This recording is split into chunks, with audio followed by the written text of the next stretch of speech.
Hello, I'm Susanna, and I just want to talk to you very quickly about these beautiful antique style wooden dolls.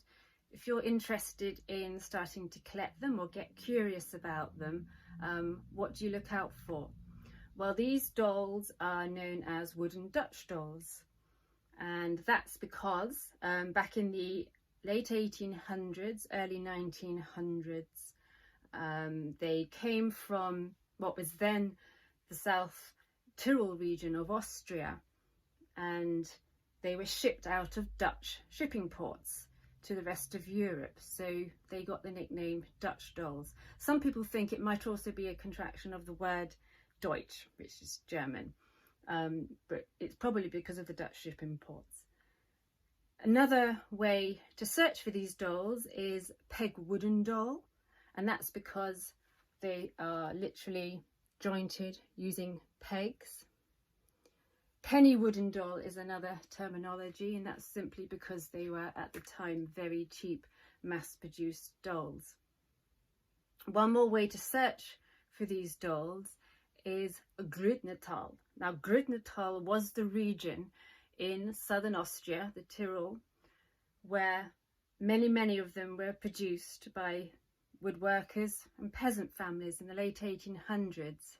Through the winter months, they had lots of scraps of wood left over from their carpentry, and so it was a good way to generate income through the winter months. So these kind of dolls, as I say, were very mass produced. They're not stamped. You're not going to be looking for a particular maker or a brand with them, because they were made in individual households, and often it was the women of those households who would paint the faces. So that's a nice feature of these dolls. Each face has a very slight uniqueness to them, and they're not the sort of prettiest dolls. You're not going to look and think, oh, she's really pretty, but they have a charm about them. And they also have a lot of imperfections because old pieces of wood were used. You can just about see there's a flat piece behind her head here, old bits of wood, and another bit on her chest. She's also quite fragile. The wood isn't the highest quality wood, so you're not looking for a sort of play doll when you're buying these, but you're just looking for the uniqueness. And the best way to choose a doll is just choose the one that speaks to you. Every face, as I say, is slightly different. Some come dressed.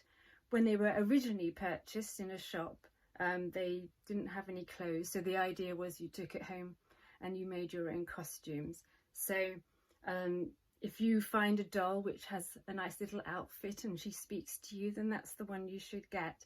Otherwise, if you enjoy sewing, they're really fun to sew for. And they come in lots of different sizes. This is the kind of average 11-inch, 11.5-inch size. But you can get some little tiny ones about that big, and some are even bigger than this.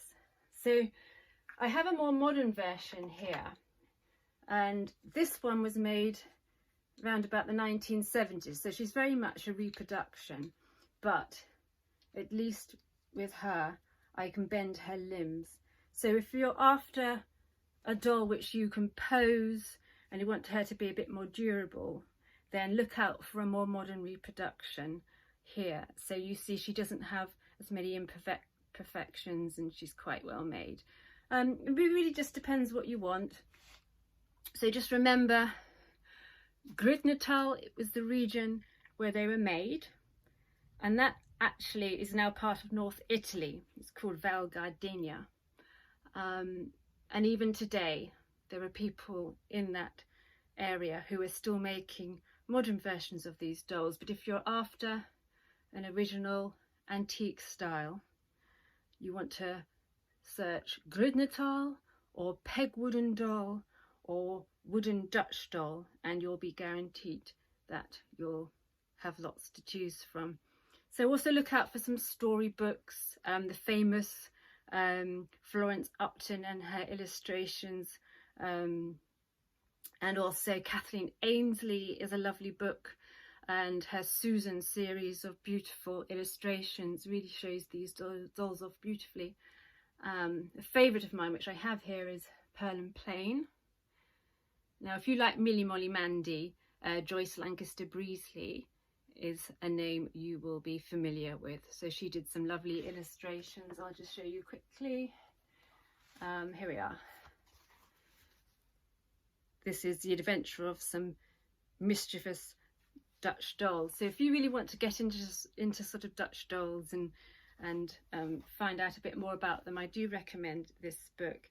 And I hope this has inspired you to be curious about these beautiful dolls. They're not play dolls, but just as pieces of beautiful admiration. I hope you will enjoy them.